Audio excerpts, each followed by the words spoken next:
change হল নেকি মই নাজানো কিন্তু তেতিয়া আছিলে একদম ডাৰ্ক নেভি ব্লু আৰু হোৱাইট দুপট্টা আৰু মানে পাটিয়ালা পেণ্ট বগা আৰু তো ইউনিফৰ্মটো মানে বেলেগ আৰু বৰুৱা চাৰিআলিত আৰু সেইটো ইউনিফৰ্ম পিন্ধি যাবলৈ পালে মানে আৰু জেবিত পঢ়িবলৈ ভাল মাৰ্কছ এটাও লাগে মানে নিজকে বহুত চোকা চোকা ফিল হয় মানে আৰু জেবিত পঢ়িবলৈ পালে জেবিৰ কিবা এনেকুৱা কিবা মধুৰ স্মৃতি জেবিত আটাইতকৈ ভাল লগা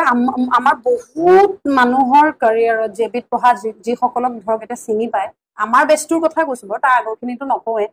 জেবি কলেজৰ মানে যি কৰ্তৃপক্ষ তেওঁলোকৰ বহুত অৰিহণা আছে বিশেষকৈ আমাৰ প্ৰিন্সিপাল ছাৰ বিজয় শৰ্মা ছাৰ বাৰ দেউতাক ছাৰ মানে আমি পঢ়োতে ছাৰ প্ৰিন্সিপাল আমি পঢ়োতে ছাৰ প্ৰিন্সিপাল আছিলে ছাৰৰ এটা মোৰ আটাইতকৈ ভাল লাগে ছাৰে আমাৰ টাইমত মানে এনেকুৱা আছিলে অকল শৈক্ষিক পৰিৱেশটোৱে মানে টনকিয়াল নহয় আমাৰ টাইমত ভাওনা হৈছিলে কলেজত ইউথ ফেষ্টিভেল প্ৰতি বছৰে ভাল ভাল জেগাত আমাৰ ইউথ ফেষ্টিভেল গৈছিলে ভাল ভাল নাটক হৈছিলে আমি গদা পৰ্ব কৰিছিলো আমাৰ তাতে এনুৱেল প্ৰডাকশ্যন হৈছিলে আমি ৰূপালী মোৰ নিচিনা নাটক কৰিছিলো তো মানে বিৰাট টনকিয়াল আছিলে মানে কালচাৰেল পৰিৱেশটো